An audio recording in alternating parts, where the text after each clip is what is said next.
Hi, and here we are once again with Unstoppable Mindset, the podcast where inclusion, diversity, and the unexpected meet. And the unexpected, as always, is the fun part of the podcast. We love to carry on different kinds of conversations with people, learn about them. And you know what? I'm going to say once again, for any of you listening out there, I'd love to have conversations with you. I'll bet you have stories that we should talk about. So definitely reach out at michaelhinkson.com/podcast or michaelhi@accessibe.com, and love to chat with you. But for now, we have Kelly Brakenhoff, who is here with us. She is an author, an ASL interpreter, and a Kickstarter campaign runner par excellence. But does that elevate you or what, Kelly? Yikes. Welcome to Unstoppable Mindset. How are you?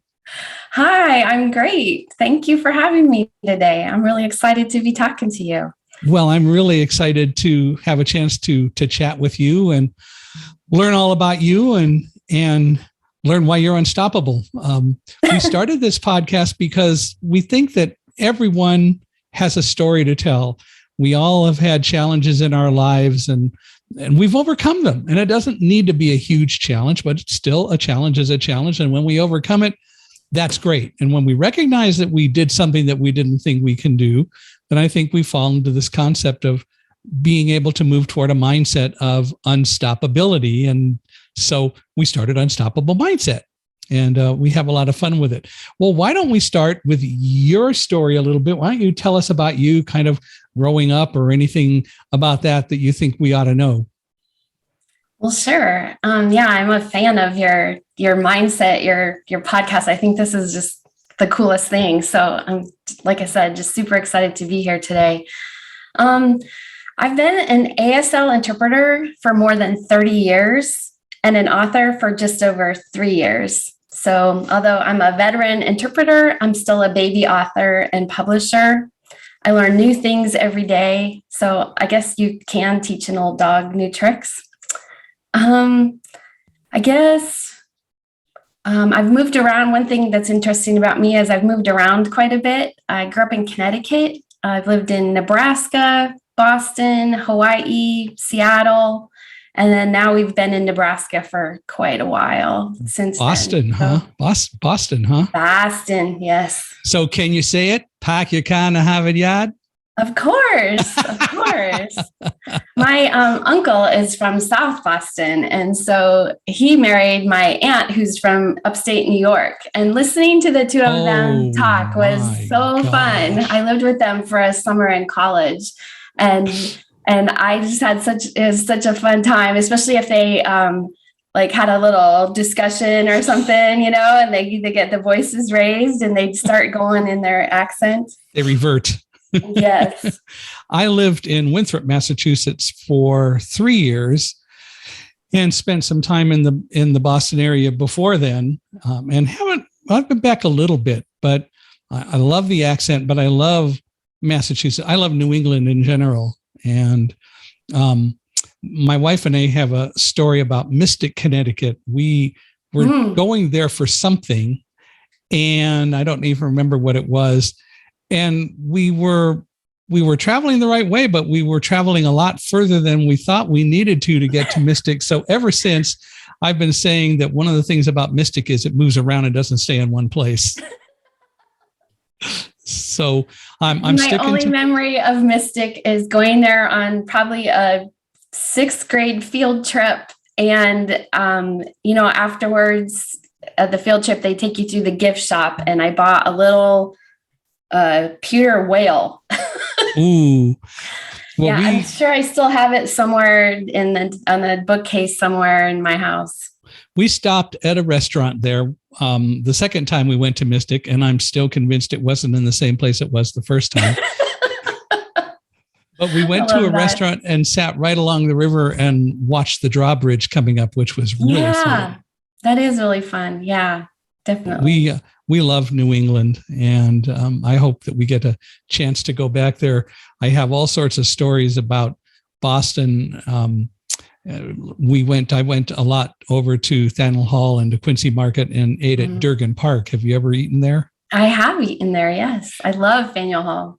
I don't know whether Durgan Park is still open. I've heard that it isn't, and I've heard that it is, but I'll have to tell you. Well, I'll tell you the story about Durgan Park. It's Durgan Park, for those who don't know, is a restaurant that, if it's still there, serves food family style, and they have tables along the side that will seat 4 people, but you have to have 4 people if you want to sit at one of those tables. If you have 3, you sit at the long tables in the middle. If you have 2, long tables in the middle. And they're very snotty about it. And in fact, the waitresses and waiters are hired to be snots.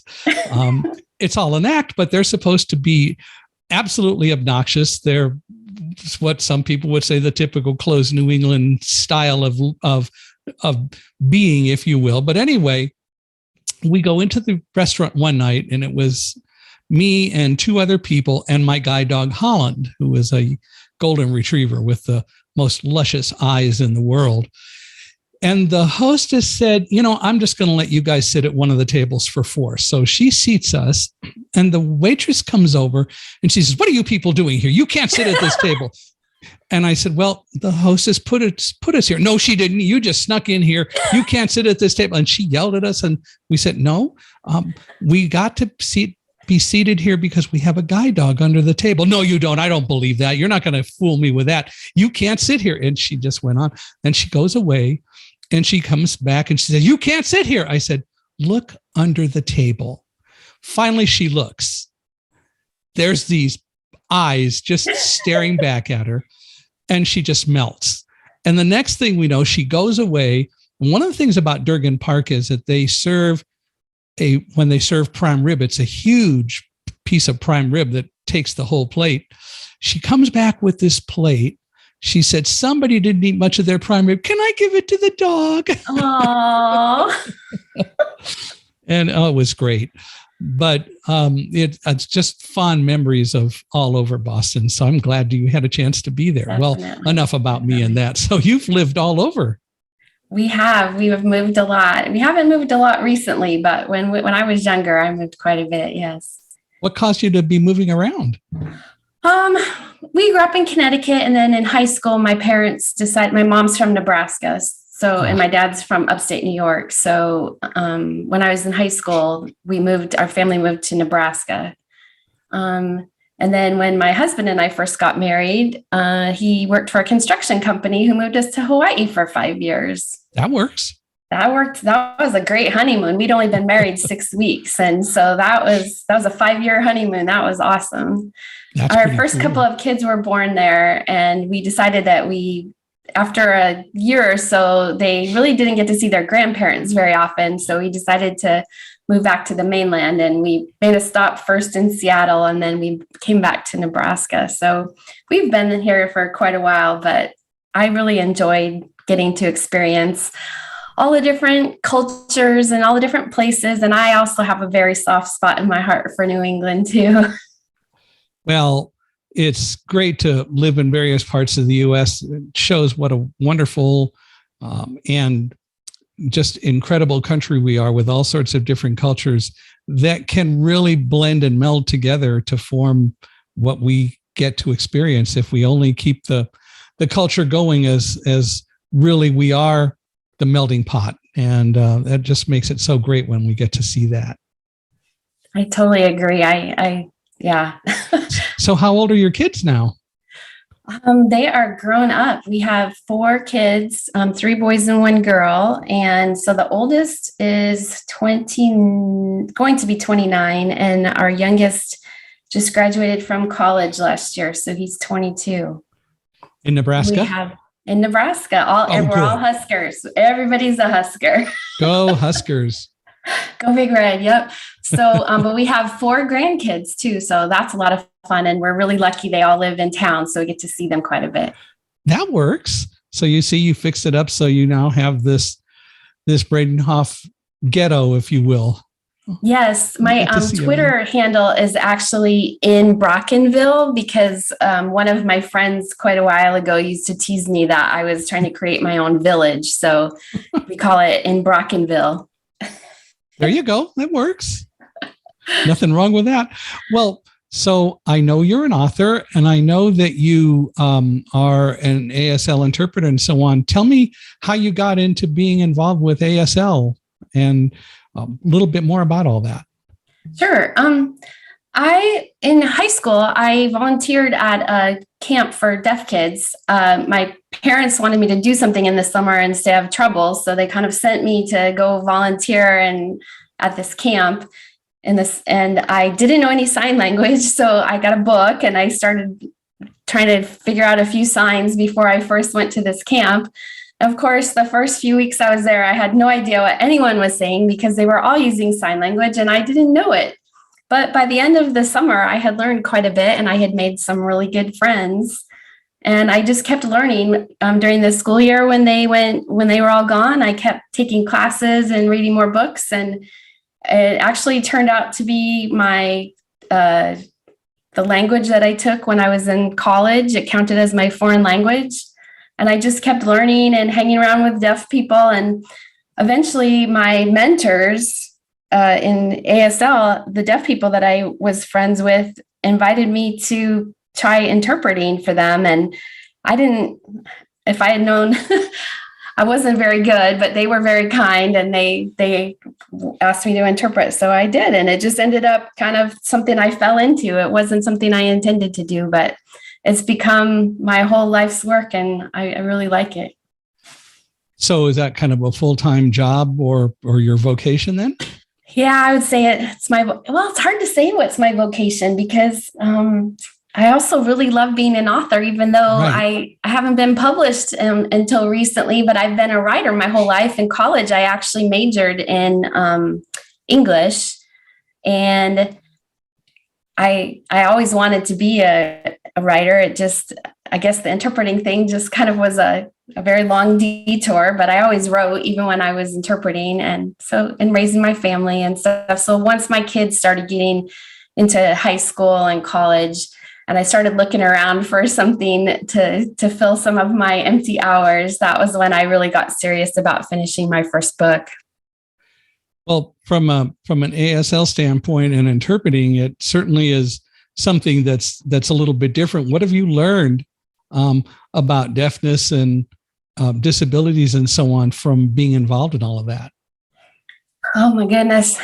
There's not enough time in the day to talk about it. It's just changed my whole mindset. Like you've talked about that. I think it's just a way of looking at the world. Like a lot of people think that people who are deaf and hard of hearing, it's about your ears being broken, but it's really just a different way to move through life. So instead of a hearing world, like they have a visual world. So everything is visual. So it's like the opposite of what you experience now. So it's just a way of moving through the world, that, and so instead of being like broken and something that needs to be fixed, it's just kind of a way of life. I guess I just have a lot of respect. I work a lot at the University of Nebraska. So I work with a lot of college students. And I've, over the years, done 20 something different majors. I sit in on all the classes. I interpret what the teacher's saying at the front of the class and the discussions that the students do. And so I've gotten to learn a lot of things just by osmosis over the years. And I have a really deep respect for the students because their classmates sitting in the same room with them, they can listen to the lecture, write notes, go online and do stuff all while this is all going on. Whereas the deaf student has to sit there and watch me. If they want to take their own notes, they kind of have to look down and take their own notes, but then still keep an eye on me. And then if there's a PowerPoint, they're trying to watch that. And if there's a video, they're hoping that it has good captions. And so there's so many things going on that it's amazing that they can get as much as they do out of the classes. And then of course they have to study so much more afterwards because a lot of times they have to go back over the notes or back over the reading to see what they missed because they were just, a lot of their attention during the class is on me. So it's just given me a really healthy respect for how intelligent and what hard workers the students are And I've just kind of seen that in all walks of life. I've interpreted for a lot of different situations and different businesses and all kinds of things. And I'm always in awe of how hard workers the deaf students and just deaf adults in their job are. How do the students then really get the job of note taking done? Do they oftentimes have people who take notes for them, or are they successful enough at taking notes themselves? It really depends on the student and their preference. You know how some people don't mind having someone else take the notes because then they can pay more attention to the interpreter and the PowerPoint and the teacher. But then other people maybe don't, when you take notes, we could listen to the same speaker and your notes would be different than mine. Right, and so exactly. Some students don't really trust that another student is going to write down the same things that they would have written down if they were taking their own notes. So it really is a personal preference. But luckily now with the technology, I have a couple of students who, so they're deaf and they use ASL and they use interpreters, but they also use CART, which is the captioning service. And so they'll have a laptop, or they also use like an Otter, which is an app that the teacher wears a microphone, and then it makes a transcript of everything that the teacher has said, and then they can save it. So I have a few students who, even though they're, pretty much dependent on the sign language for comprehension, they still use the transcript because then they can go back later and like highlight the parts that they thought were important. And then it's kind of, I think, more in their control. Or if sometimes like an English word has, 5 different signs for it. And so if I do a sign and they want to know what the exact English word was, they can look at the transcript and see, oh, okay, that's the word that, I need to remember, or that's the word that I want to know. So I think it's great that they have all these tools because, gosh, back in the day when I first started, none of that existed. And a lot of times they would just have someone else take notes for them. And if that person wasn't a good note taker, they were kind of out of luck. We use Otter actually to do the transcribing of all of these podcasts so that when Unstoppable Mindset is published, there is a written transcription as well. So we use Otter to do that. And oftentimes I will use Otter to transcribe a meeting or make it possible for people to come into the podcast and listen and watch, if you will, in real time, which makes a lot of sense. So I found that Otter works really well. Yeah, I've tried several different apps and different services because I have a thing too, like you. I really want to make my website as accessible as possible and my appearances as accessible as possible. So I get transcripts made of all the podcasts that I do, whether the provider does or not. And so I've tried several different services, and I do agree that I think Otter is it produces a good product, and the price is good too. So the price is certainly right. You're right. The price is certainly right, but also it does a good job and it's improving over time. Some people have said there are better systems than Otter, and I haven't really tried other services, and the people who help with the podcasts have looked at various things, and we all end up settling on Otter. It really works well. That's good to know. That's good to know, because a couple of years ago I tested several and I haven't rechecked back into it in the last 6 months. It's great. I think one of the good benefits of the pandemic has been how everyday people have realized that speech to text and other just things that we used to think of as being accessible for people with disabilities are now helpful for like everyone. And people have just come to realize that with all the Zoom meetings and all of the work from home solutions. So things that used to be just in the realm of special are now every day, and they're all getting better because we all demand that they get better. So the AI captions and everything are so much better than they were even just a few years ago.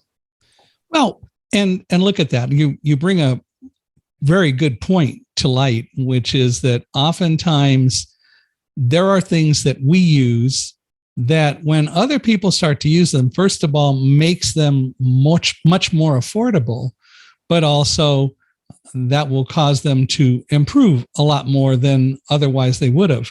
Look at Dragon Naturally Speaking, that started out as Dragon Dictate and did okay, but now Dragon is a lot better.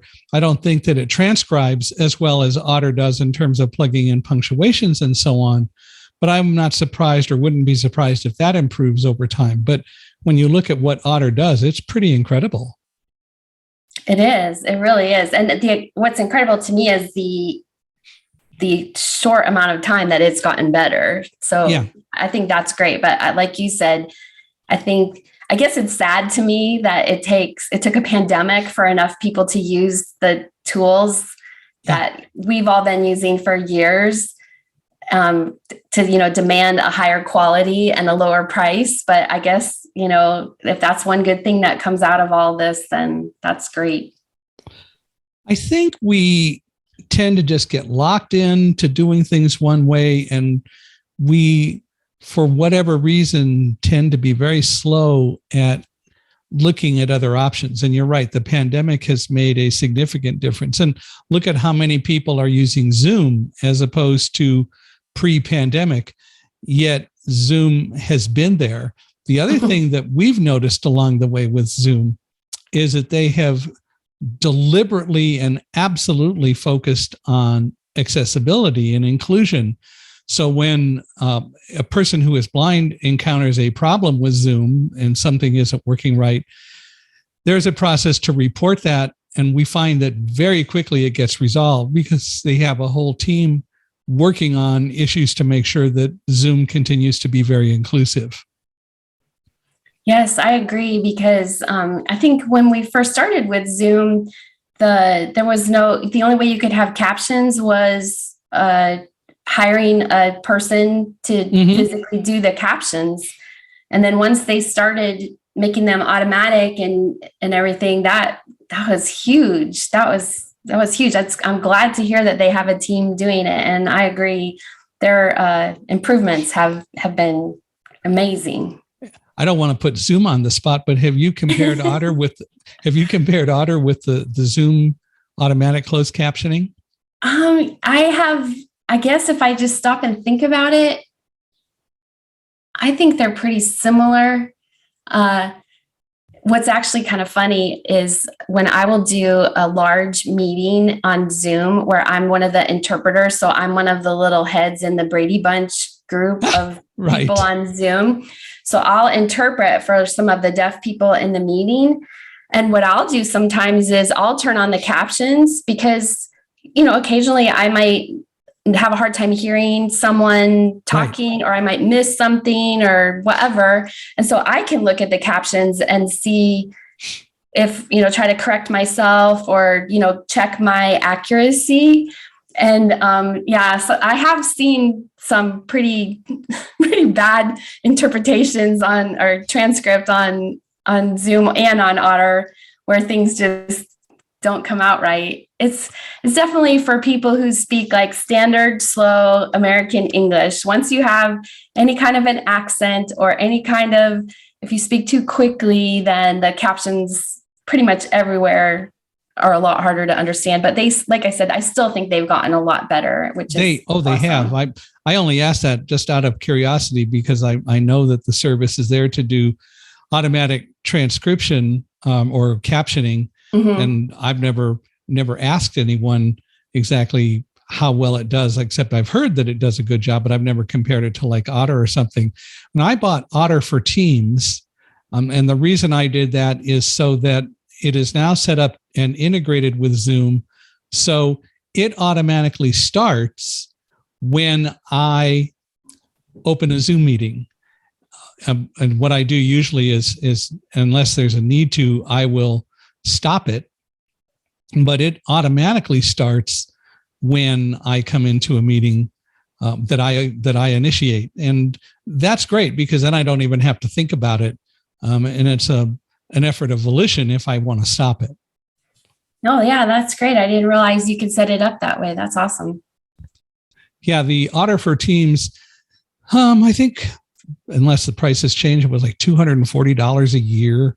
And if you're a nonprofit or whatever, it's half that. So it's not even a lot of money to do it, which is what's great. That's awesome. Well, like you said, the more users that use things, then the cheaper the price for everyone. And I think that's what we're seeing now with a lot of these tools. It is ironic that we have to go through something like a pandemic to see things become more available, and for people to start to see that maybe some of the tools that, say, a person who is blind or low vision or a person who is deaf or hard of hearing uses might very well be relevant for the rest of us. I'm still amazed that in driving, with people using cell phones, we don't find more automatic use of the verbal technology, voiceover for Apple and TalkBack on an Android.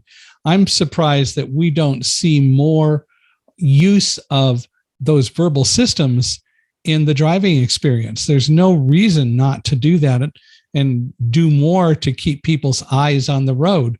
Unfortunately, we're going the other way. We're getting more driving experiences with touchscreens, which means somebody's got to watch the screen or look down and then quickly look back at the road. Why should that even have to happen today? Because we have such good voice technology, and we can also have good voice input technology to go along with it.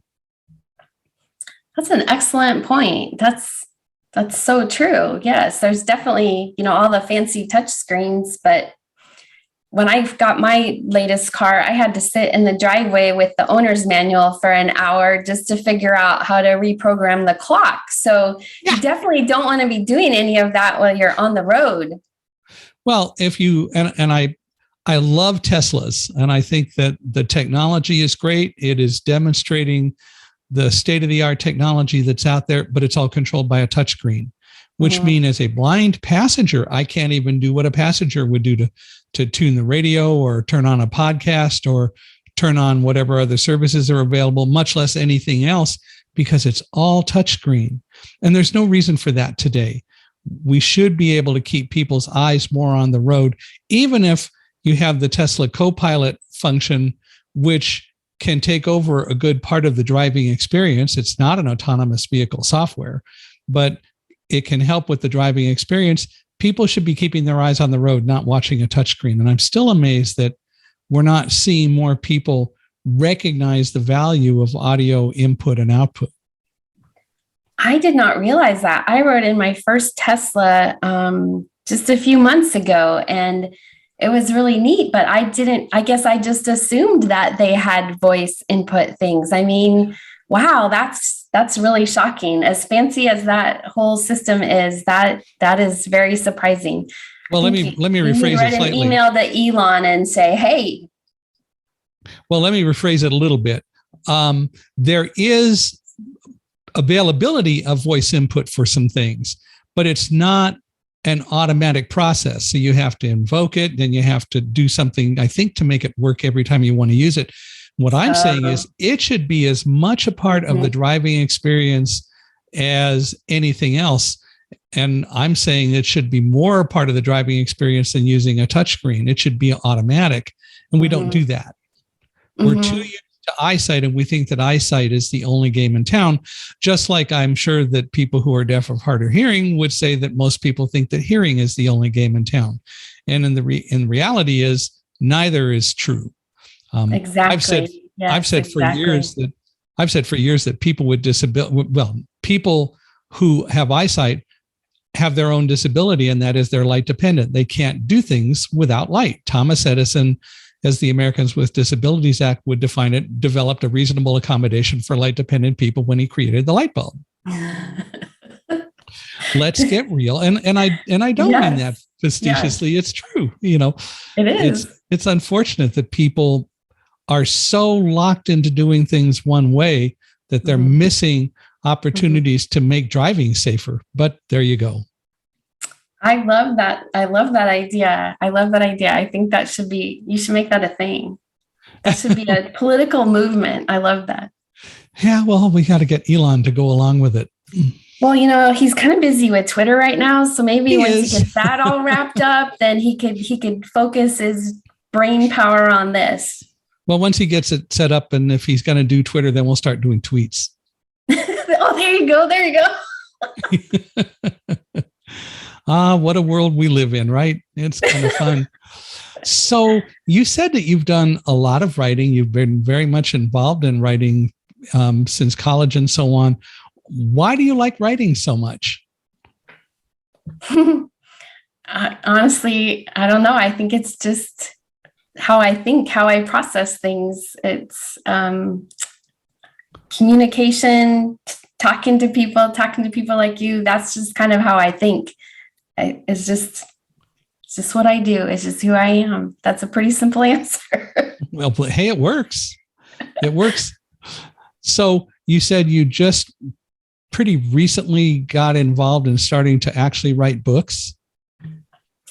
Yeah, I think it was 2014. I joined Nanowrimo for the first time, which for people who haven't heard of that, it stands for National Novel Writing Month, and it's in November, where, by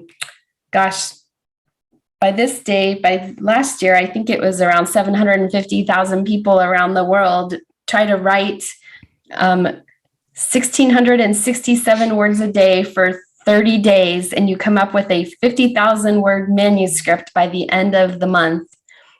And that was signing up for that challenge was because I'm kind of competitive. So if I sign up for a challenge like that, I'm going to do it. So that was like the thing that broke the barrier for me of just having ideas and just wanting to write and whatever, and actually finishing a manuscript for the first time. That's what kind of gave me that push to actually do it.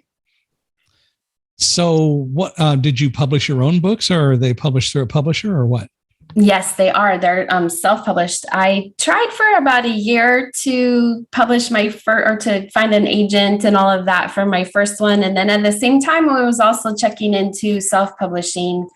And I don't know, I think just a lot of factors kind of all converged. And I just decided at the end that self-publishing was the way to go. I'm kind of a control freak, and I like to have my input into how to make, I hire my whole team. So I have an editor and a cover designer and proofreaders and all of that stuff. And I get to decide what the finished product ends up to be. And it turns out that, I'm kind of bossy, I guess.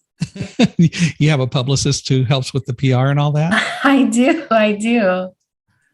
It's called Creative Edge is the one that I use, and I've really enjoyed being part of that group. I met Mickey a couple of months ago, actually, for the first time. He was introduced to me by someone else that we interviewed on the Unstoppable Mindset podcast. And she said, he works with a lot of authors who might very well have interesting stories for you. And so that's how we met him. And we've actually started working with him as well. We're just getting started.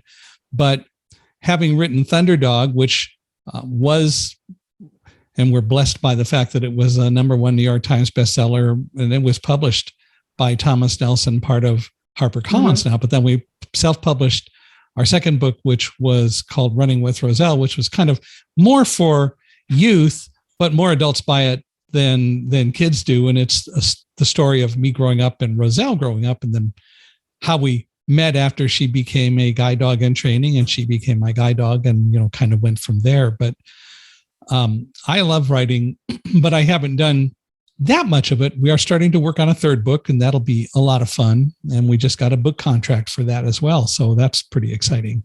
That's great. Congratulations. I didn't know that. That's awesome. But I'm curious, you've written, I guess, basically what, 2 different kinds of books, children's books and mysteries? Mm-hmm.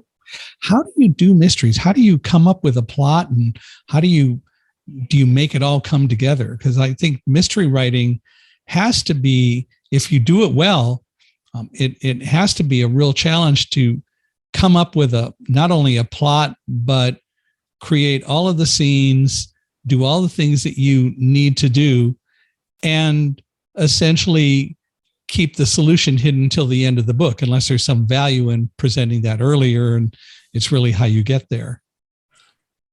Yeah, that's a funny question because I definitely write in extremes. I mean, I write 70,000 word mysteries, and then I write 500 word picture books for the children's books. So very different approaches. But yeah, the mysteries and thrillers are kind of the things that I have always read my whole life. So I thought when I wanted to do that first Nanowrimo challenge, I decided to kind of mash up all of my experiences. Like I said, I've lived in Hawaii, Nebraska, the East Coast, Seattle. So I kind of took all of those different elements working at a college, and I put them all together into this murder mystery.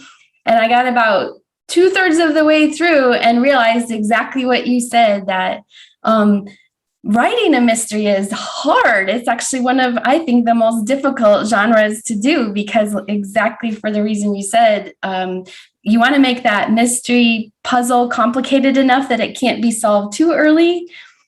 Mystery readers are very smart people, and so it's very challenging coming up with enough suspects and clues to keep people guessing until the end. I guess I just love a challenge. I think it's fun, but it's also just what I love to read and write. So it was kind of the most natural thing to write. I think you just hit on it, essentially. Mysteries are puzzles, and puzzles are as good as it gets. Who are your favorite mystery writers? Oh, I have so many. Yeah, me too. Yeah.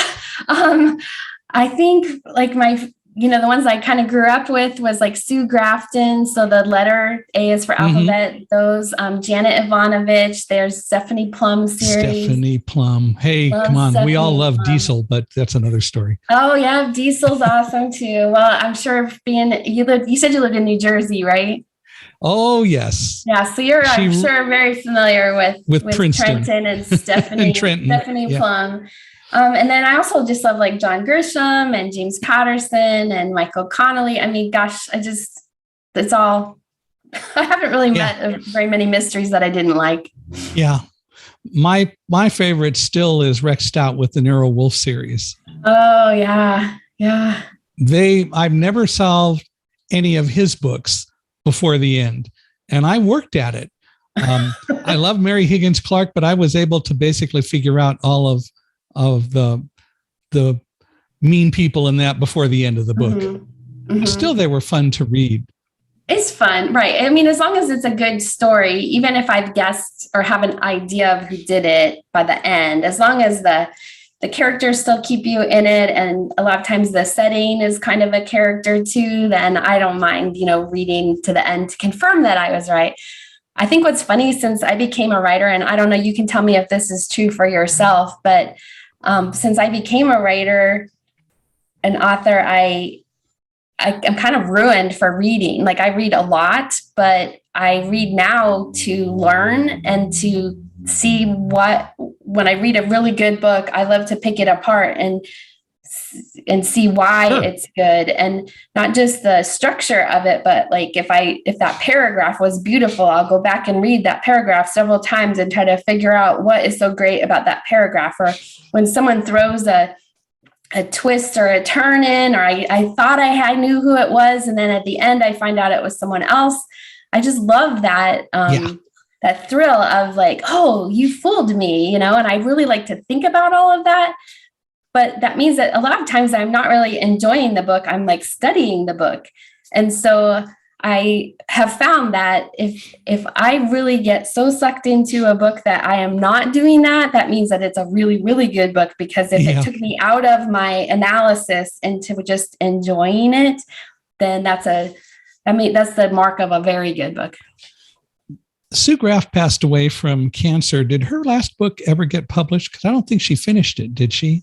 It did not. I didn't think it did. Definitely one of the Z sad, is for zero. Yeah. Yeah. The sad things. It's not finished. I don't even know how far she got in it, but it wasn't finished enough to be published. Yeah. Yeah.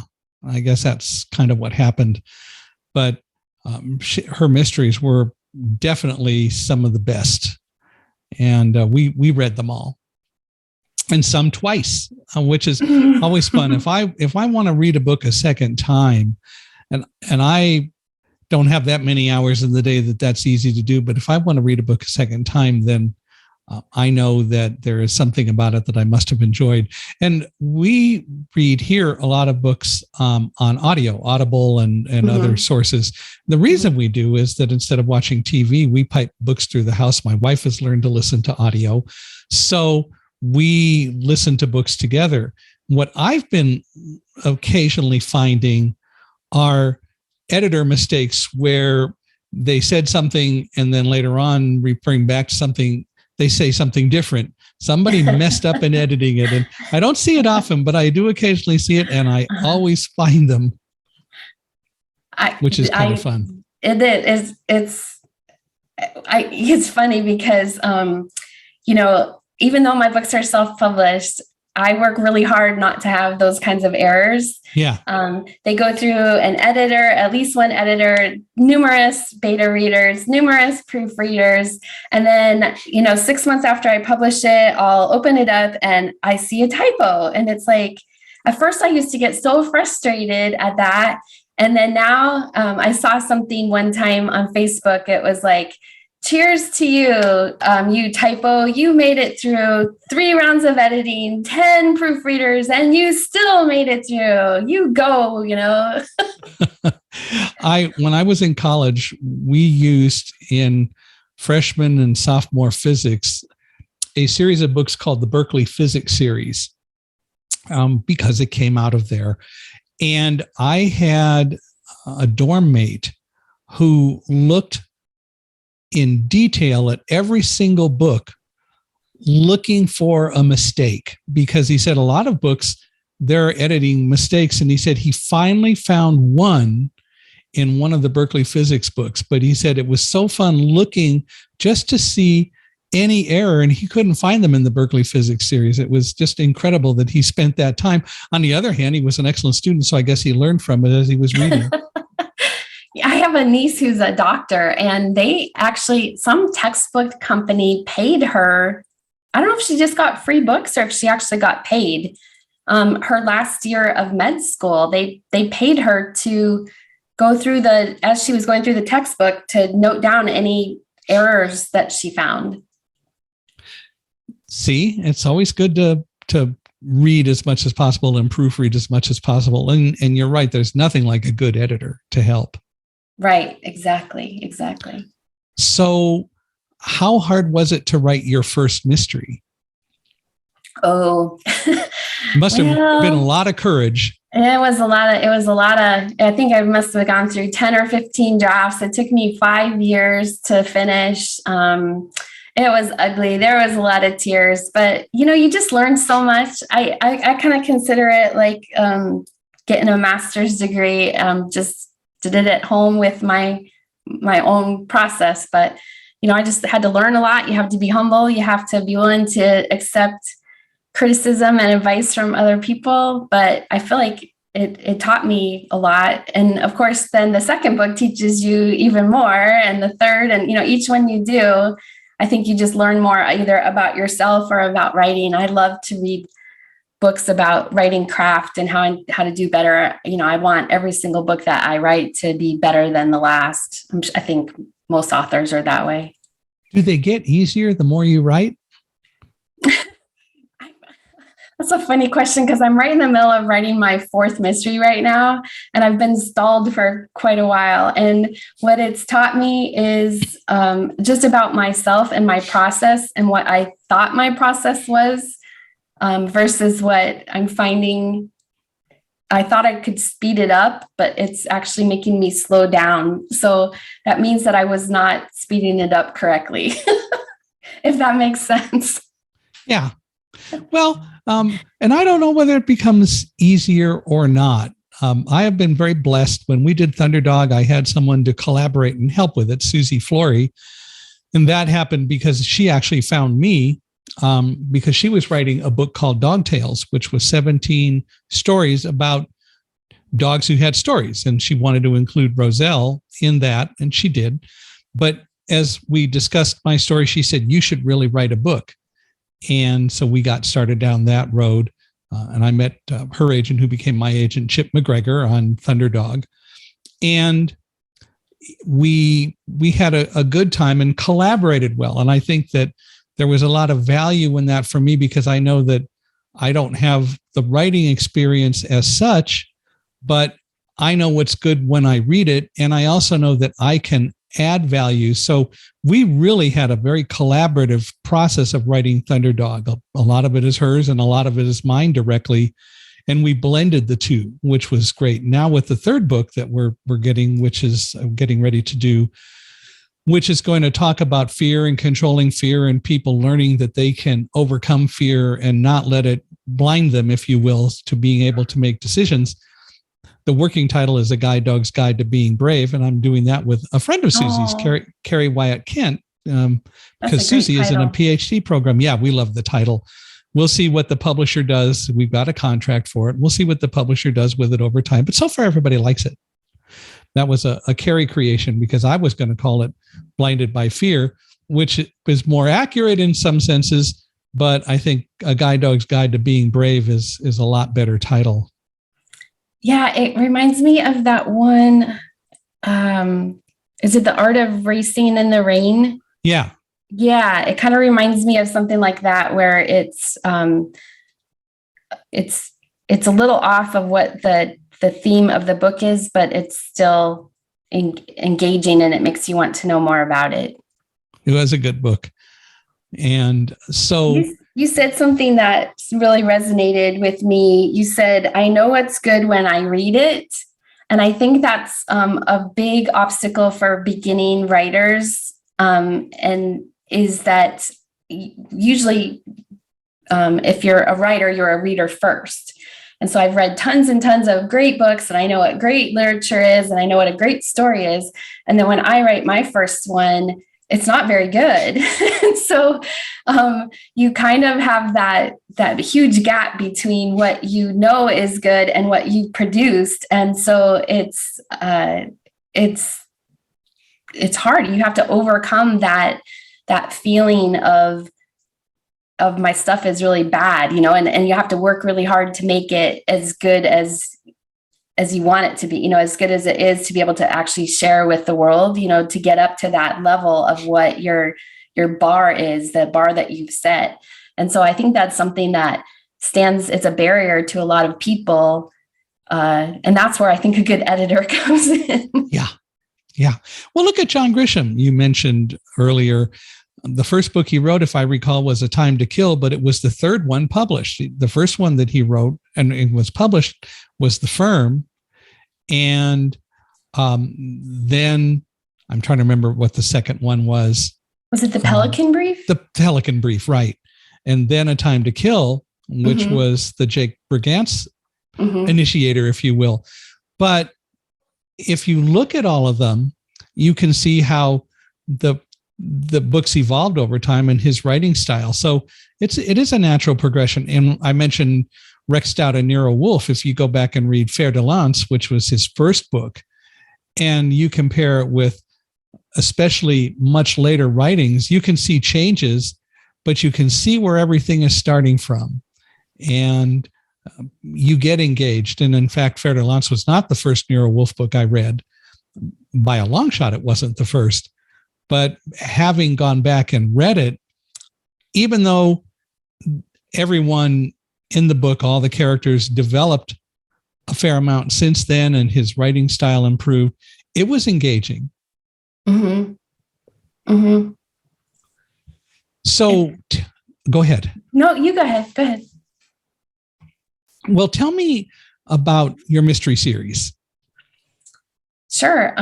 It's about a college administrator named Cassandra Sato, and she lives in Hawaii. She gives up her life in Hawaii to move to Nebraska because she wants to accept her dream job at a tiny college called Morton College in the middle of nowhere, Nebraska.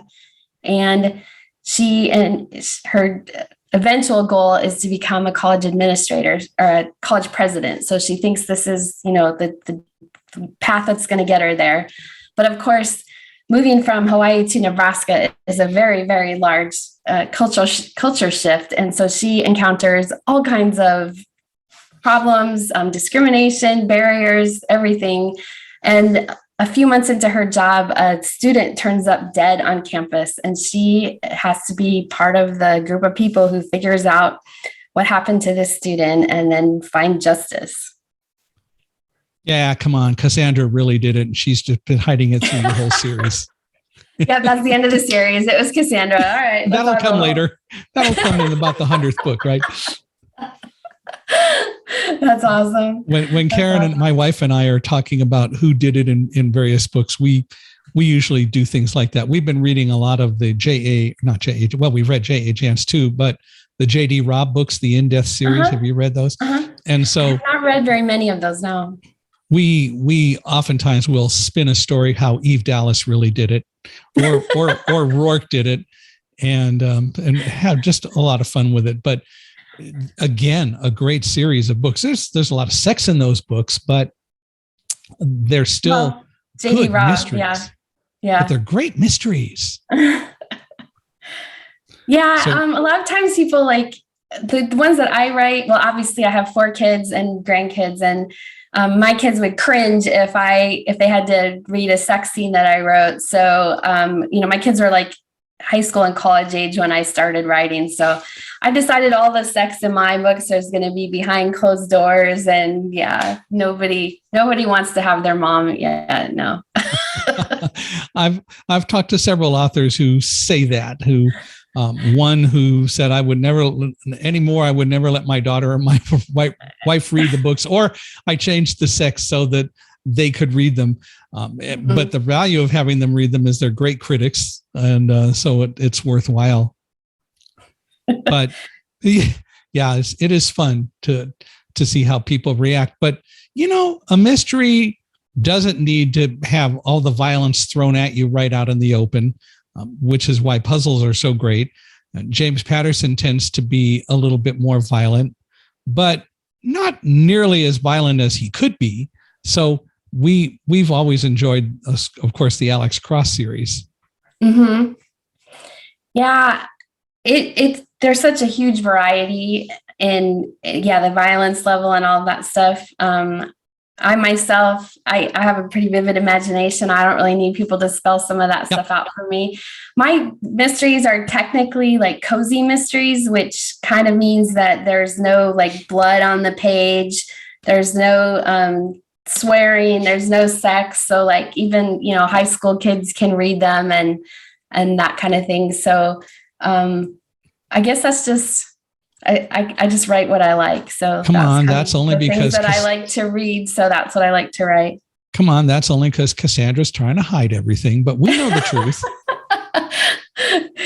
That's right. She's really Voldemort. Yeah, she's really Voldemort. Speaking of another good series of books. Yeah, that's a whole different ballgame. But looking at the Harry Potter books again is another one where going from book 1 through book 7, just how it evolved, and they're so fun. They're definitely one of my, I like all genres. So yeah, I love Harry Potter, Lord of the Rings, Narnia. I mean, you name it. I thought during the pandemic that I would just read all day, every day, but it turns out I actually have to do other stuff too. So don't you hate it when that happens? There is no laundry fairy. I hate to be the person to tell you this, but there is no laundry fairy. I haven't found one either, and I get to do the clothes washing at our house, which is fine. So for me, I love the brainless activities on Sunday. So there are 3 tasks 4 that I do on Sundays. It starts with doing the laundry or starting the laundry. Another is I take the cat box out. We use a litter called Litter One. It's not sand, it's all pine kernels, and you buy them and they come in a disposable box. So we just use a new box every week, but it's about the same as using regular sand that you buy in the store. But at the end of the week, you just throw the whole box out and put a new one up, and the cat is very demanding when it comes time to change the box. So that happens on Sunday. I take the trash out on Sunday, and then we have a little, we do get house cleaning help during the week. Karen's in a wheelchair. She's been in a chair her whole life. So it's kind of hard for us to do some of those things. So we do have a housekeeper that comes on Thursdays, in fact, and today's Thursday. So Jeanette is here, but we have a robot vacuum, and I do the vacuuming again on Sunday with the robot in our bedroom, because that's also where Alamo, my guide dog, sleeps. So we get all those. So those are my 4 tasks on Sunday, and they're all pretty brainless in a sense. So I can read while they're going on, which is fun. And Karen is a quilter, so she's usually in sewing, and she's reading the same thing I read. So it's a question right now of who finishes which J.D. Robb book first. Yeah, that is definitely the good thing about audiobooks, is being able to multitask on some of those things that you don't have to pay so much attention to. Tell me about your Duke the Deaf Dog ASL series. Well, that is the second series that I started after I finished the mystery novels. I kind of had a moment where I realized that I started my own publishing company, and I just had a thought. I mean, it's kind of cliche. It was actually a dream that just came to me of like what I could do with this publishing company if I just kind of unleashed it. And so I came up with the idea of this orange English Spaniel dog who is deaf, and all of the people in his family can hear. And so it's just about different experiences that he has as the only person in a family of hearing people, and trying to get deaf and hard of hearing children to see themselves and their everyday life experiences on the pages of our books. But I also want kids who can hear to understand what it's like to hear differently. We just finished the 3rd book, and I'm actually we just finished the 4th book. The 3rd book just came out, but the 4th book is in production right now. And I had no idea when it started what it was going to end up being, but it's actually turned out to be more successful, and I would say even more fun than my mysteries. The mysteries are kind of like my thing that I enjoy, as far as, like you said, creating the puzzle and the challenge of it. But the Duke the Deaf Dog ASL series is kind of what I feel like I'm taking my 30 whatever years of interpreting and hanging around with really cool deaf people, and then like sharing that with the world. So it's not a mystery series. No, it is not. They are picture books. They're only like less than 500 words, and each one is a different situation that Duke gets into. So there's like a different message in each one. More than 90% of children who are born deaf or hard of hearing have parents that can hear. Mm-hmm. I did a lot of research before I started the books, and there's very few books for young children that have deaf and hard of hearing characters. Once you get into like high school age or even beyond, there's more books that have deaf and hard of hearing characters, but at the kindergarten, 1st grade age, there's very few books. And my kids had lots and lots of choices of books to read. So I feel like deaf kids should have lots and lots of choices of books that have characters like them in there. So each book has a different message. Like the first one was called Never Mind. And the message is that everyone deserves to be included in conversations. I mean, how many times do we tell people never mind when they ask us to repeat ourselves? Or maybe we have like an older parent or spouse who doesn't hear well, or even like someone who's just a little bit slower to act or to understand. A lot of times we just get impatient and say, forget it, I'll explain later. And this book, like after I published that first book, I've had so many deaf people come up to me and tell me stories of times when they've been told never mind.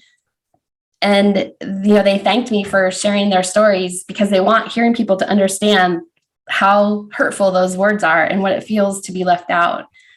So I have a pretty long list of situations that I've seen throughout the years that I plan to incorporate into the books. And yeah, I'm only stopped by my amount of time and money to hire illustrators at this point. Well, back to mysteries. Of course, there's the Cat Who series, Lillian Jackson Braun, and also Rita Mae Brown and Sneaky Pie Brown. But in thinking of the Cat Who books, why not have a Duke the Deaf Dog series solving mysteries and also deal with all the frustrations that Duke has of trying to get his humans to listen and how he has to figure things out, not being in a hearing world himself. Mm-hmm. These Just a books thought. are, yeah, that's a good thought. Actually, like I said, I have so many ideas that it's only really limited by my time and money. But the picture books are more like, so Duke's a dog. Right. And it's more like he's like a people, like they stand on their hind legs and they kind of like, even his dad wears like a tie. So they kind of are like human, but they're dogs. But it's a nice way to be able to show diversity and like breeds of dogs and colors of dogs and abilities and body types and stuff without actually having like different children in there. So it's kind of like I don't know if you remember the Mercer Mayer series, Little Critter. That's kind of what I thought of as I know of them, but I never model. was able to read them. Yeah, that was like my model, I guess, of who I thought of. It's like, so Duke is more just like a character, a fictional character, but I do have a couple of other ideas for series for like middle grade age kids, and those would be mysteries. And those would use some characters. I have a couple of young characters in the Cassandra Sato series. I did a Halloween short story last year called Scavenger Haunt. And that two of the main characters in there were 10-year-old kids. And so I think I want to do a separate series with them and have those be mysteries, because I agree. I think I can incorporate a lot of the things that I know about the deaf community and deaf culture and ASL into a mystery and make it kind of fun that way. And it's great that you're using this opportunity to teach people more about deaf and hard of hearing, not only as a culture, but as just as much an included and inclusive part of society as everyone else. I am concerned when you talk about Duke looking like a character and looking a little bit like people. I just don't want to see a new book coming out about Duke the Deaf Dog ASL series goes to Animal Farm. Just saying. But okay, duly noted. Duly noted. Yeah. So you did one of your books as a Kickstarter campaign? We did. The most recent one that just published in January, I did my first Kickstarter campaign. Now, why did you do that? What brought Kickstarter into it? I went to this conference last fall in Las Vegas, and I met some authors who published their books first on Kickstarter before they released them more widely in other stores. And listening to them made me realize that Kickstarter might be a good way for me to reach new readers. The nice thing about Kickstarter, which I think you said that you've supported a couple of campaigns. Yes. Honestly, before I had gone to this conference, I did not think Kickstarter was something I needed to do. I hadn't really gone on there. I hadn't sponsored anybody else's project. So I just kind of went into it blindly.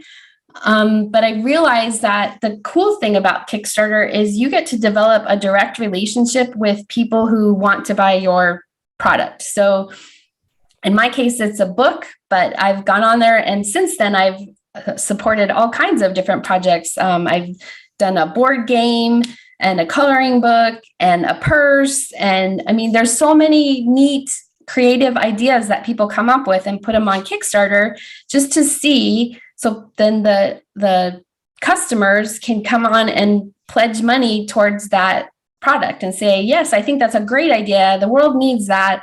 And I'm willing to plunk down my money to pre-order that thing that you want to make. And so if enough of those people say that they'll pre-order the product, then the project is successful and it funds. And then the person who listed the project goes ahead and makes it. So that's been really exciting. But you have this direct relationship where the creator is sending you messages and keeping you updated on the progress. Like, okay, we're finished in publishing. In the case of publishing, you say, okay, we finished the illustration. Now we're waiting for them to be printed. And then I actually personally boxed everything up and mailed them to the people with a personal note and some extra stickers and everything. So I think I really enjoy that contact with people and that communication, because it goes both ways. Then people can actually respond to me. If I just sell stuff on Amazon or in the local bookstore, I don't really know who buys my books. And so the Kickstarter has been a really cool way to just kind of, I guess, learn more about what people want and what people like about them. And it's kind of a neat way to have this direct relationship. It made me, I funded my first project successfully. We raised $2,500, which was enough money to buy some hardcover books. In the past, I hadn't been able to afford doing those books as a small publisher. So it's great to be able to order those books and get those into people's hands. They came with, they're very well done on nice thick paper with really vivid color illustrations. And then there's photos on each page of different ASL signs, and the photos are really clear. So it was definitely worth, I guess, the experience. So I'm actually going to be doing another one in July for the next Duke book. But as a person, like you said, you have a contract to do your next book. And so, you get, a lot of times authors will get paid in advance. This is kind of almost the same thing where I'm making this idea and then I'm like pre-paying some of the costs that it costs to produce the book. Like, the illustrating or the printing or all the different things that are associated with making the book. It's like a way for me to almost get like in advance, except it's directly coming from the customers instead of from the publishing company. But I wonder if publishers have ever, that is traditional publishers, have ever used it as a way to explore what people think of a book that they're going to be putting out. Or another way to look at it is, as you went through the Kickstarter program for the first project, did you get input in any way from the people who were contributing or who were pre-ordering the book that helped you shape any of the part of the book that you wrote? That's a good question. The book was pretty much finished before I started my project, because I wanted to shorten the length of time between when I closed the project and when I was able to deliver the books. But there are some people who are publishing books on Kickstarter who don't have them finished. I don't know if you're familiar with an author named Brandon Sanderson. Yes. Well, he did a Kickstarter in March where he offered 4 secret books that no one had ever gotten to read before except his wife. So he made it into, he calls it a year of Brandon Sanderson. And so every month in 2023, there's going to be a secret book box that comes out, and people pledged money to get a book a month or like a box a month for a year, with like either an ebook or a physical book or a hardcover book. I think there's t-shirts and pins and all kinds of swag, but he's such a successful author and he did this so well. His video on the platform was so engaging. He's such a great guy. He's such a great author. He has such a following that in less than a month, he raised $41 million. Wow. With 185,000 people backing his campaign. Now, to give you a comparison, I had 50 people backing my campaign. So, I mean, how cool is that? Like, he brought 185,000 customers to Kickstarter and to publishing. And so, he's a person who is like a hybrid author. So he has some traditionally published books and some self-published books. But his little $40 million enterprise there, just, he's basically starting a company just to do those book boxes next year. But the funny thing is, on his Kickstarter, there was no covers. Like, he didn't show anything. They were all secret. Like, authors or fans like him so much that they just bought everything sight unseen, because they were like, well, if Brandon Sanderson's writing it, I'm going to like it, so I'm going to pay for it. Well, with 185,000 people, that's basically a little over $100, maybe about $130 or so, or $120 or so per person, which is pretty interesting. So there's a lot of investment, a lot of commitment for people to want to do that. So there's a goal for you in the future. That's right. That's a good goal. But I love the fact that you have really worked to engage people and that you have such a great mission of educating people about deaf and hard of hearing, and that you're trying to really help so many people, and that you're very committed to it. And that really is as good as it gets, and definitely appreciate that you're doing that. Thank you. I think it's been really cool I love being an interpreter and I love writing, and it's been great to be able to put the two things that I love the most together and kind of come up with this cause, that I just believe in with my whole heart. And I really think the world would be a better place if everybody just learned enough sign language to talk to their family and coworkers and classmates in school. And I don't want people to be left out. And I think that's as laudable as it gets. And I want to thank you for being with us. We've been doing this for quite a while. The time passes and we're having a lot of fun with it. But I really appreciate you being here and helping us learn more about what it's like to be unstoppable, but learning about new cultures, getting so many new ideas. And I definitely hope that you're going to come back when you get another book published or whatever and tell us about it, and would love to hear about Kickstarter campaigns and so on. So you definitely need to keep us posted. I definitely will. Thank you. I didn't realize we've been talking so long, but yeah, you're just really easy to talk to. So it's been wonderful. Thank you for having me on. Well, thank you. And again, for people listening, please reach out. Why don't you give us all the contact information, or how can people learn about you, as well as learn more about your books and going to get them and so on? Sure. My books are on sale pretty much anywhere. The ebooks of the mysteries are exclusively on Amazon, but everything else you can get it directly from my website, which is kellybrakenhoff.com. If you could spell that. Pretty much KELLYBRAKENHOFF.com. And then I'm on a lot of social media, whatever. So hit me up, come to my website. It'll take you everywhere else that you need to go to find out about me.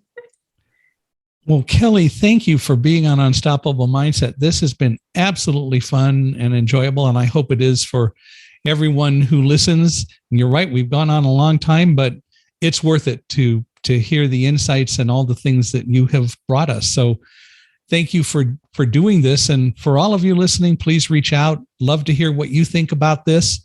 I'm sure Kelly would love to hear as well. So reach out to both of us. I gave you my email address at the beginning, but again, it's michaelhi@accessibe.com, or visit my podcast page, michaelhingson.com/podcast. And Michael Hingson is MichaelHingson. So michaelhingson.com/podcast, and give us a 5-star rating if you go there or wherever you're listening to the podcast. Love to get your input and love to hear what you think. And Kelly, for you and anyone listening, if you know of other people you think we ought to have on who have unstoppable stories to tell, we want to hear from you. So again, Kelly, for you, thanks very much for being here. And we're looking forward to the next time we get to chat. I look forward to that too. Have a great day. Thank you so much.